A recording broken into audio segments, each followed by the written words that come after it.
Welcome back to the TROM Mastery course. I'm Allison Tandri. Today I am taking another passage from TROM 2023, our special edition of the Resolution of the Mind a Games Manual, which you can download for free or read online at bettertrom.com. I've revised and abridged the passage with explanatory comments and word definitions seamlessly interwoven into it. If you are a first-time listener, you may have some difficulty with this presentation. Please go to the beginning of the TROM Mastery course playlist and listen from the beginning forward for best results. In this manner, even an absolute beginner can travel the study route we've laid out with ease, and come that much closer to resolving their mental and spiritual condition through our study program. Today's subject is the blame and guilt mechanism. The action of bringing an effect into existence, taking an effect out of existence, knowing or not knowing are causative actions, or in other words, acts of causing. That which is brought into existence, taken out of existence, known or not known is called an effect. Thus life, in all its manifestations, is causative. It causes things. Causation is the common denominator of all life impulses. Causation is achieved by postulates. A postulate is a causative consideration. A consideration is defined as a thought or idea.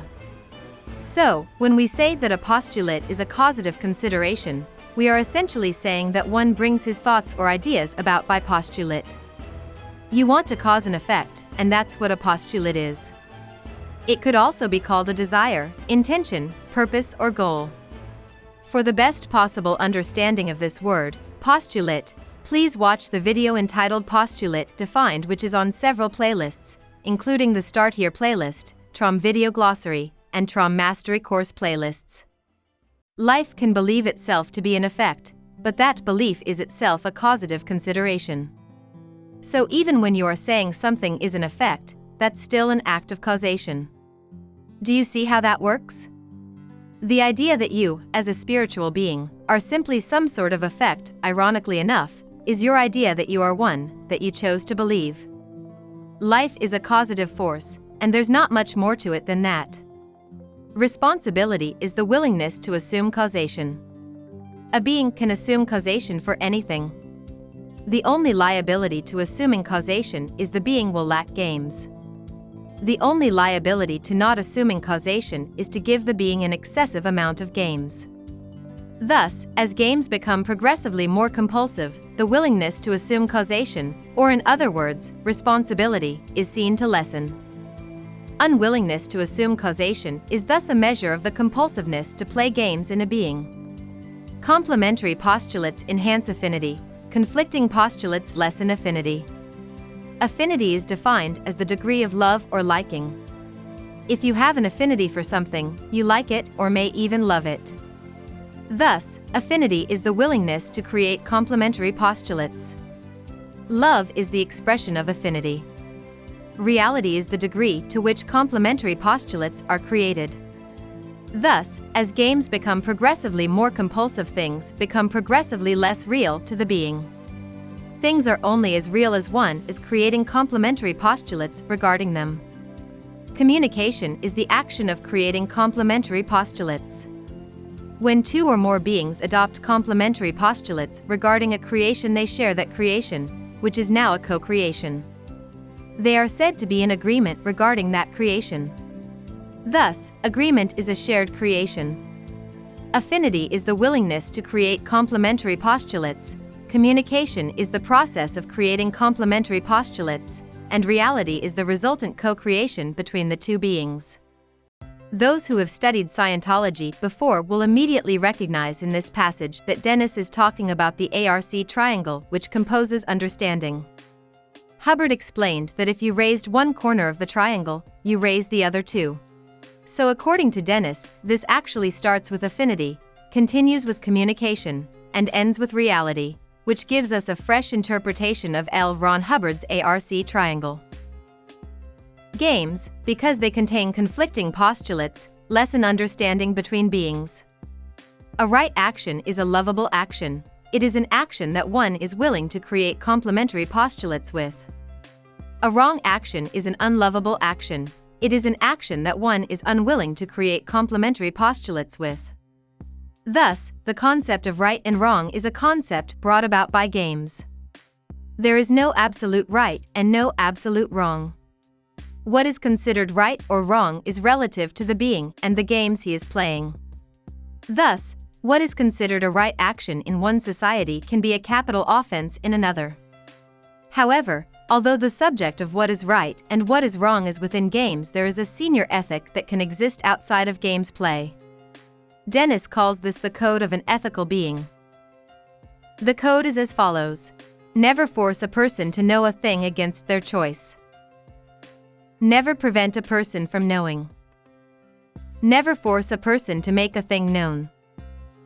Never prevent a person from making a thing known.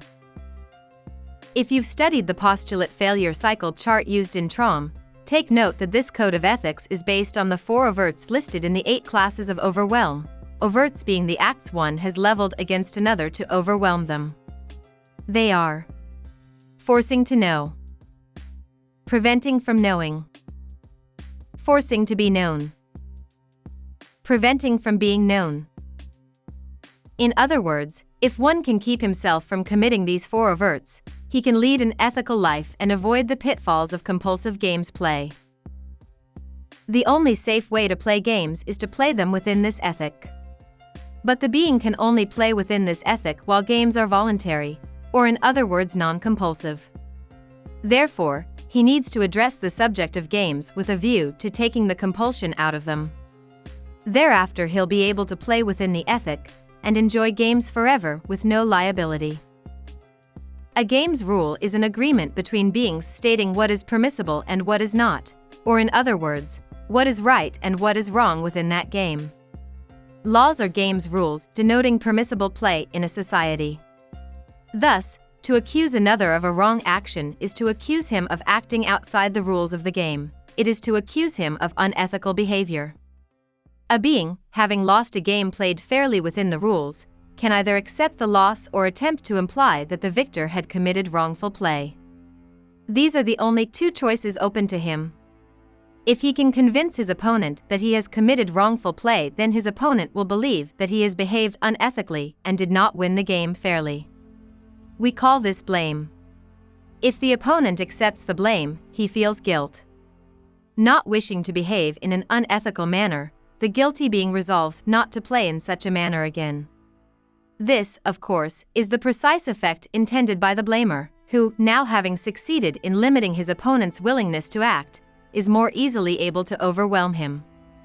Thus, blame is seen as an attempt to lower another's willingness to act by suggesting the other has committed to wrongful play, and thereby make him easier to overwhelm. The blame and guilt mechanism is pure games play. The purpose of blame is only to permit the blamer to win games. Unable to win games any other way, and having the need to win games, he resorts to the blame mechanism in order to do so. In that any life game has a near infinite number of possibilities within it, and that it is clearly impossible to draw up game rules for all of them, the blame and guilt mechanism is always available to a games player. There is always some action he can point his finger at, declare it wrongful, and so attempt to make his opponent feel guilty and thus use less than his full abilities in the playing of the game. As a wrong act is essentially an unlovable act, the use of the blame mechanism is pure emotional blackmail. It's saying, "I'll withdraw my love," or in other words, affinity from you if you persist in acting in such a manner that prevents me from winning the game. However, blame has the liability of having to convince the other being that a wrongness has occurred. So, the blamer must keep the wrongness in existence in order to convince the other that it has occurred. Thus, we find the blamer having to keep whole sections of his mind in existence in order to convince others that he has been wronged. It is a terrible price to pay for his compulsion to win games, but it clearly shows the limits to which beings will go in order to do so. The blame and guilt mechanism breeds compulsive games play. Compulsive games play breeds the blame and guilt mechanism. They are inseparable, and where you find one you will always find the other. By means of the blame and guilt mechanism, life finally degenerates into a frantic attempt to make others guilty while equally frantically resisting another's attempt to do the same thing. At this level, life is seen by the player as one vast sea of wrongness containing one tiny island of rightness, namely himself. And he knows above all things that if he stops assigning wrongness, or in other words, the blame, for even one instant, his island will sink, and he will drown and be lost forever in that sea of wrongness. It's not that the compulsive blamer is always right, it's just that he has a vast need to be right. He is always right. Even when he is wrong, he is right.